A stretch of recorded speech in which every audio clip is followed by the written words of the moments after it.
Otep à tous, bien-aimés frères et sœurs, le fils de Museveni, qui serait soi-disant général d'armée. Bon, pour moi, c'est un général en carton. Et il serait aussi le chef d'état-major de l'armée ougandaise. Il s'est rendu en RDC, au Congo démocratique. Il arrive là-bas avec une délégation de 300 militaires. C'est-à-dire qu'il se déplace avec un cortège, comme si c'était le roi Kanko Moussa. Kanko Moussa, il se déplaçait avec une délégation de 60 000 personnes. Mais il avait aussi des tonnes d'or qu'il distribuait aux pauvres. Vous comprenez? Il a cassé la bourse de l'époque. Bref,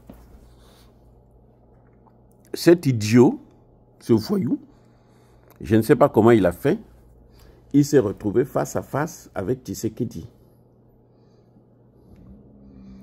On se demande quels sont ces voyous, ces imbéciles qui, autour de Tshisekedi, ne font que prendre n'importe quel aventurier, on l'amène devant Tshisekedi. Il y a quelques mois, avant que Boulos n'arrive, il y a un représentant américain, bandit criminel, quelqu'un qui a été même radié de l'armée, qui est venu se présenter là-bas comme étant le représentant de l'envoyé spécial de Donald Trump. Et les mêmes imbéciles l'ont pris, ils l'ont amené à la présidence rencontrer Tshisekedi. Par la suite, on a appris que, en fait, il avait été envoyé par Paul Kagame. Et il est venu, quand il est revenu aux États-Unis, au Sénat américain, il s'est mis à critiquer, à insulter Tshisekedi, d'incompétent. Mais c'est normal. si la porte lui est ouverte pour rencontrer Tshisekedi à n'importe quel moment, là encore, il est gentil puisqu'il est venu. Sinon, il pouvait demander à Tshisekedi de venir aux États-Unis le rencontrer. Tshisekedi aussi allait partir puisque Tshisekedi a un service de renseignement qui fonctionne tel que nous le voyons. Le fils de Museveni, il vient, il est obligé de rencontrer Tshisekedi. Qu'est-ce qu'il va dire avec Tshisekedi? Que son père ne peut pas parler avec Tshisekedi. Quelle est la mission que son père peut lui confier alors que son père a un gouvernement? Son père, le fils de Tshisekedi, lui, il arrive, le fils de Museveni plutôt, il arrive en RDC. Mais en RDC, il y a un chef d'état-major. Que je sache, hein, même si c'est un chef d'état-major aussi pourri que les autres, ses prédécesseurs, qui travaillent seulement pour l'Ouganda et le Rwanda, ainsi que le Kenya. Mais quand même, ils sont des chefs d'état-major nommés par Tshisekedi. Pourquoi Tshisekedi a toujours le temps pour rencontrer n'importe quel voyou? C'est ça le problème. Parce que même si on peut reprocher le protocole de Tshisekedi de trouver toujours le temps pour le mettre face à des idiots, face à des clowns, mais Tshisekedi lui-même, là, en tant que président, il ne sait pas que quand tu es président, là, tes collaborateurs, là, ce sont des présidents, pas les fils de présidents, pas les chefs d'état-major des armées. Parce que lui, Tshisekedi, c'est un civil. Encore si Tshisekedi était militaire, bon, ça pouvait se comprendre. Tshisekedi, c'est un civil. Lui, il est militaire. Qu'est-ce que les deux peuvent discuter? Tshisekedi se dit un diplomate. Hein? Lui, c'est pas souvent un diplomate. Lui, il veut la diplomatie. C'est pour ça d'ailleurs que la situation à l'Est, là, ça dure. Sinon, ce serait déjà réglé si Tshisekedi ne faisait pas la diplomatie et la religion. Hein? Je dis ce serait déjà réglé. Donc, en fait, on a des reproches à faire au protocole, c'est vrai. Mais Tshisekedi lui-même, il ne se fait pas respecter. Hein, les amis? Le général Tchiani, il y a une dame là, comment vous l'appelez? Victoria Noland. À l'époque, elle était secrétaire d'État adjointe, chargée, je crois, aux affaires africaines ou quelque chose de ce genre. Donc, elle occupait un gros poste au ministère des Affaires étrangères des États-Unis. Elle est venue à Niamey. Elle dit qu'elle veut rencontrer Tiani. Vous comprenez? Le général Tiani a dit, a refusé, je ne te rencontre pas. Je ne te rencontre pas. Mais Tiani aussi avait le protocole. Non? Le protocole a tout fait. Si lui, il a répondu non, c'est parce que le protocole lui a présenté les doléances. Que non, madame veut vous voir. Il dit, je n'ai pas le temps pour elle. Elle était venue pour une journée. Elle a attendu le deuxième jour pour essayer de forcer, pour tout faire pour rencontrer Tiani. Tiani dit, je ne la rencontre pas. Elle est restée 3 jours. Elle a pris encore un autre jour supplémentaire. Tiani dit, je ne la reçois pas, je ne la reçois pas. Même le Premier ministre, je crois qu'il l'avait rencontré, mais c'était, difficilement. Pourquoi Tshisekedi est toujours là à recevoir les gens? Il n'a pas de travail. Il est à Monsala Te. Hein? Monsala Nayeka, des idiots. En plus, ce sont tous des idiots. Vous savez pourquoi je dis que le fils de Museveni serait un idiot? Parce qu'après avoir rencontré Tshisekedi, il dit que l'armée ougandaise et l'armée congolaise vont tout faire pour neutraliser les Wazalendo. Vous voyez comment c'est un fou? Les Wazalendo qui sont en train de sauver le Congo. C'est-à-dire qu'aujourd'hui, là, le Congo est debout à cause des Wazalendo. Pas à cause des FARDC. Ce n'est pas à cause des FARDC.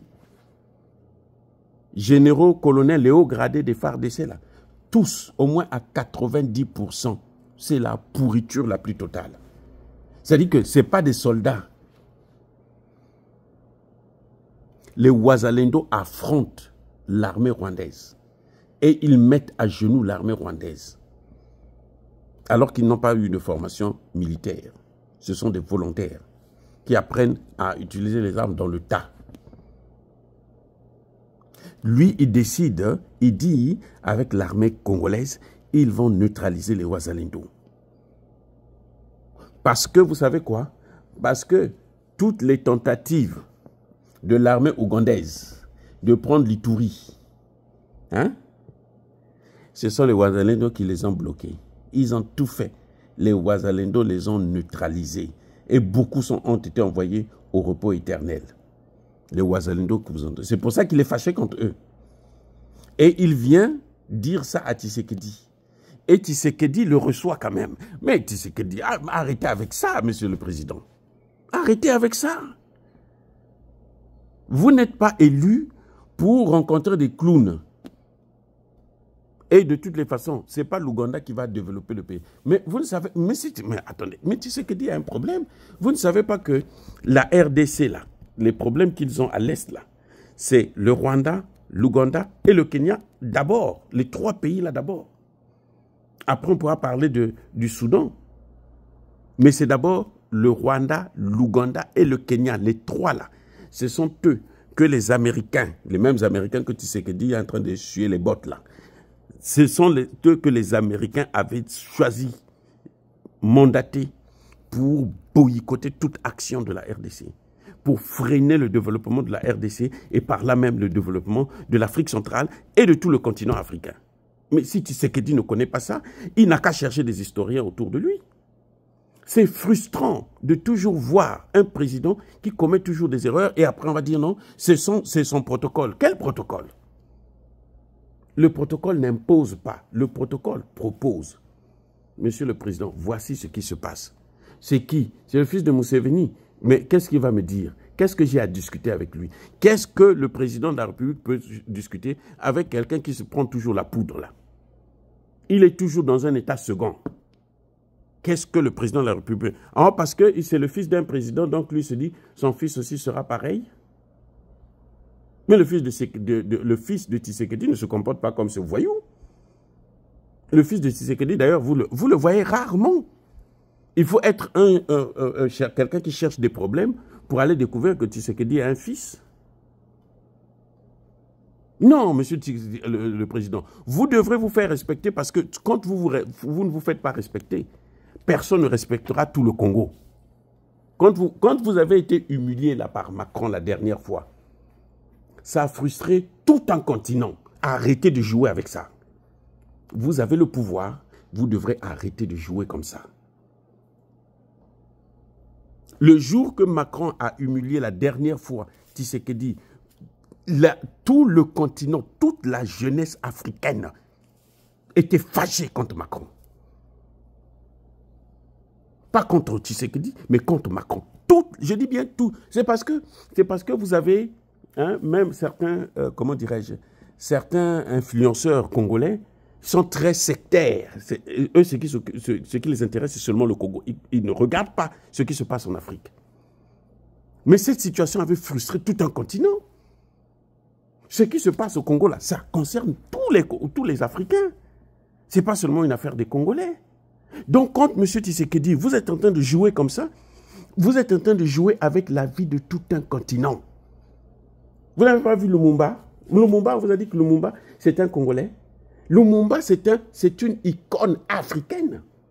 Ce n'est pas une icône congolaise, c'est une icône africaine. D'origine née au Congo, c'est tout. La seule chose que Lumumba a avec le Congo, c'est qu'il est né au Congo. Mais il a impacté tout un continent. Vous croyez que nous, on a oublié ça? Que ces jeunes-là ne savent pas ça? Arrêtez de jouer comme ça, Monsieur le Président, avec le pouvoir. Parce que si vous continuez à jouer avec le pouvoir, un jour, le pouvoir va jouer avec vous. Si ce n'est pas quand vous êtes là encore, ce serait quand vous allez quitter le pouvoir en question. Le fils de Museveni passe tout son temps à insulter les Congolais, les Africains, à nous humilier, à nous rabrouer. Et vous passez là, vous les recevez. Non, c'est la diplomatie. Non, moi, je suis un homme de Dieu. Non. Si vous êtes vraiment un vrai homme de Dieu, là, prenez la soutane, allez habiter au Vatican.